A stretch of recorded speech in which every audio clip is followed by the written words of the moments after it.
Nicholas Ridley Reformation martyr Nicholas Ridley, the steadfast bishop who would not yield early life a scholar formed by Scripture. Nicholas Ridley was born around 1500 in Northumberland, England, into a well-off family with noble connections. He received an excellent education, first at the University of Cambridge and later in Paris and Louvain, where he developed a deep love for classical learning and theology.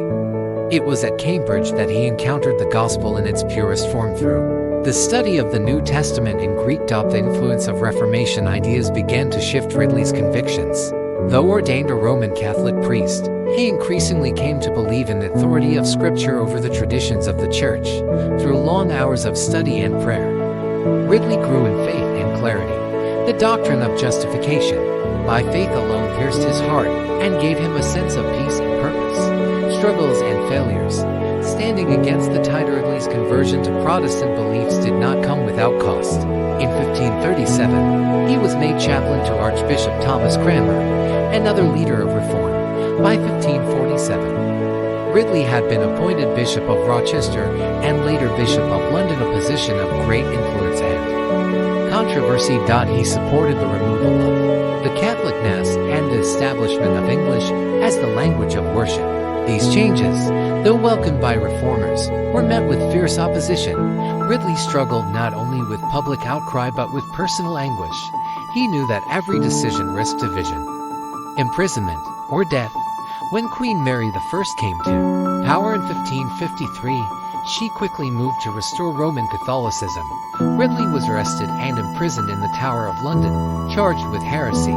Though offered freedom if he recanted, he refused. The pressures were intense, the interrogations grueling, yet Ridley stood firm.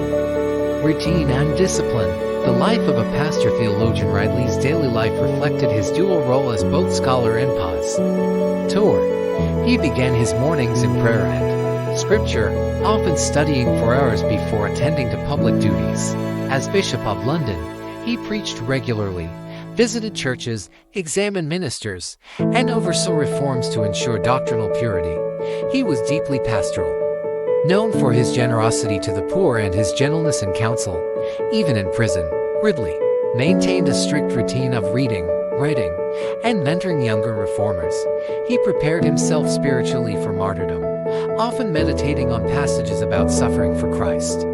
Success, a legacy of conviction and courage. Ridley's greatest success lies not in what he built, but in what he preserved. He helped solidify the theological foundations of the English Reformation. His leadership during the reign of Edward VI helped institutionalize Protestant doctrine, including support for the Book of Common Prayer and the 42 Articles of Religion. Though his life was cut short, his theological clarity and pastoral example shaped the next generation of reformers.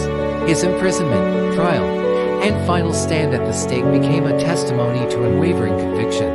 Conclusion: a story to stir the heart. On October 16, 1555, Nicholas Ridley stood chained beside Hugh Latimer in Oxford.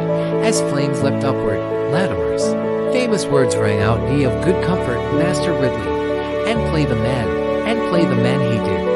Ridley died with the name of Christ on his lips, entrusting his soul to the one he loved above all. His story is one of intellectual strength, pastoral tenderness, and unbreakable courage. In an age where truth bends to pressure, Ridley calls us to clarity. And a time when faith is privatized and diluted, Ridley shows us how to stand public, bold, and unashamed. Let his story stir you, study deeply, love truth, stand firm, and when the fire comes, because it always does, be ready to shine.